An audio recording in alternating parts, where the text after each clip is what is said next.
Entre autres résultats, nous pouvons citer des infrastructures administratives et socio-économiques réhabilitées et de nouvelles qui ont été réalisées, d'unités spéciales de la sécurité de proximité déployées et appuyées en véhicules et matériels de communication en vue de renforcer sa mobilité dans un territoire aussi immense que la région de Difa afin de contribuer à la sécurisation des personnes et de leurs biens. Allant de l'avant, nous demeurerons à l'écoute des populations dont la vie a été bouleversée par la violence, communautés nigériennes, personnes déplacées, réfugiés. Allant de l'avant, nous renforcerons et étendrons notre partenariat. Allant de l'avant, nous nous féliciterons de notre partenariat au cœur de la stratégie de stabilisation en première ligne.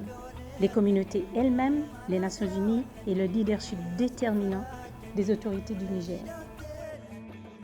Le projet Fonds de stabilisation de la région du bassin du lac Tchad vise à renforcer la résilience des populations face à l'insécurité liée au terrorisme. À l'ouverture des travaux de cette troisième réunion du comité de pilotage du guichet pour le Niger, le ministre de l'Intérieur, de la Sécurité publique, de la décentralisation et des affaires coutumières et religieuses, également président du comité de pilotage, a précisé le bilan de la mise en œuvre des activités au cours des 12 mois janvier 2020 à janvier 2021 et s'est réjoui de l'engouement suscité par ce projet auprès des partenaires.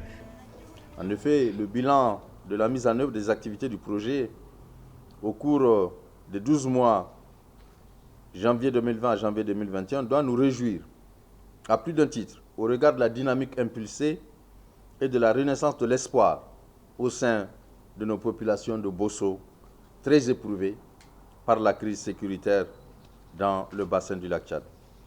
C'est cet espoir que nous avons lu sur les visages des populations lors de notre visite du 17 novembre 2020 à Bosso.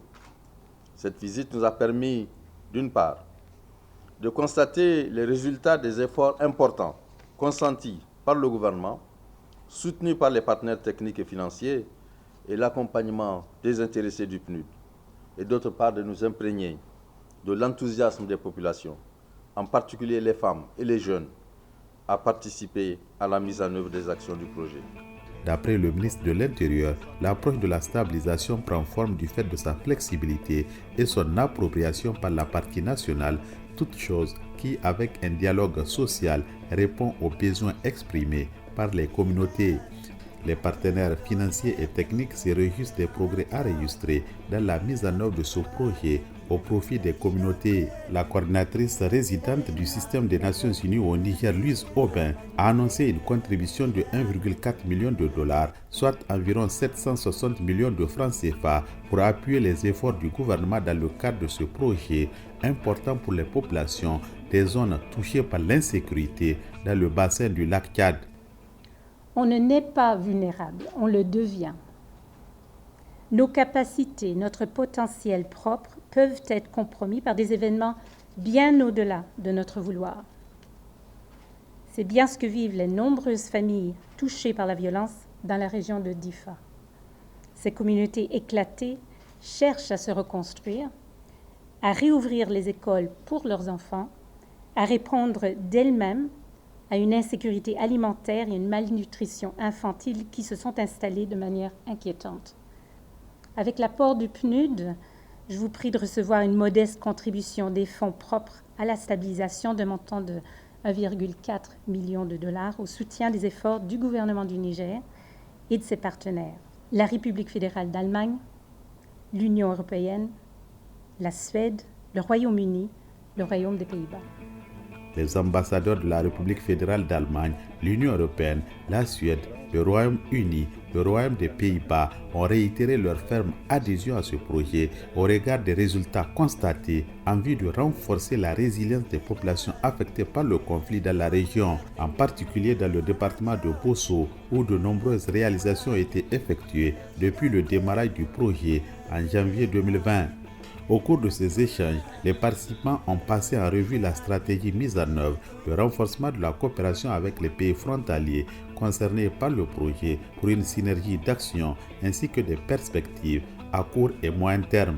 d'une durée de 18 mois pour un coût estimé à 18,5 millions de dollars, le projet Fonds pour la stabilisation de la région du bassin du lac Tchad guichet Niger a permis d'ores et déjà le retour progressif à une vie normale, la présence effective des services publics avec la construction et ou la réhabilitation de nombreuses infrastructures dans le département de Bosso, très éprouvé par la crise sécuritaire.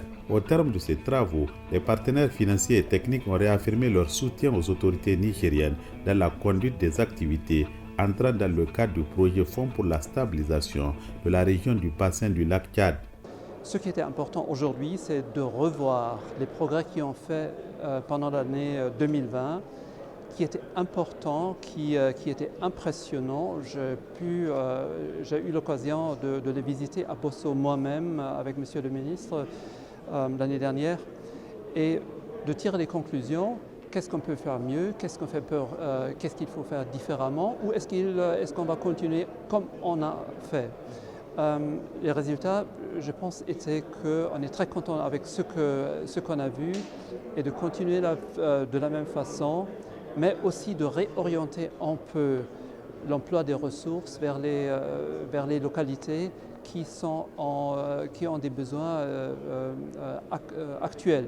Nous voudrions comprendre mieux comment on va utiliser cette initiative afin d'encourager en plus le dialogue entre le Nigeria, le Niger, le Cameroun et le Tchad.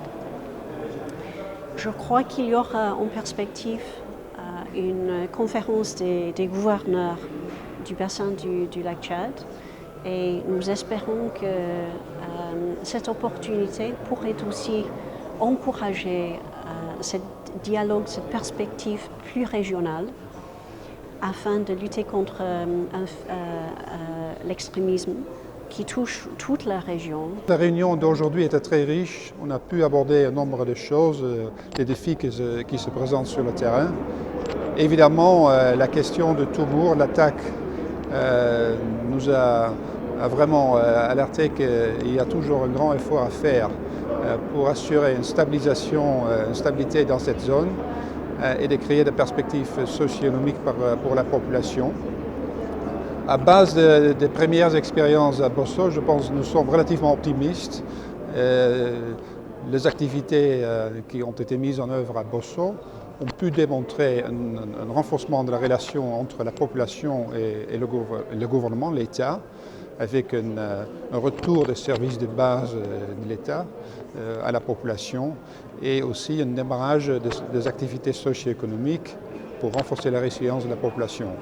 Dans son discours de clôture, le ministre de l'Intérieur, président du comité de pilotage, s'est réjoui de la mise en œuvre de ce projet dans la région de Difa et son élargissement dans la région de Tillabéri, également en proie à une crise sécuritaire. Pour ce qui concerne 2021, je vous disais que le programme concernait la zone de Difa. Sur Difa, il concernait Bosso, Ngagam et Tam.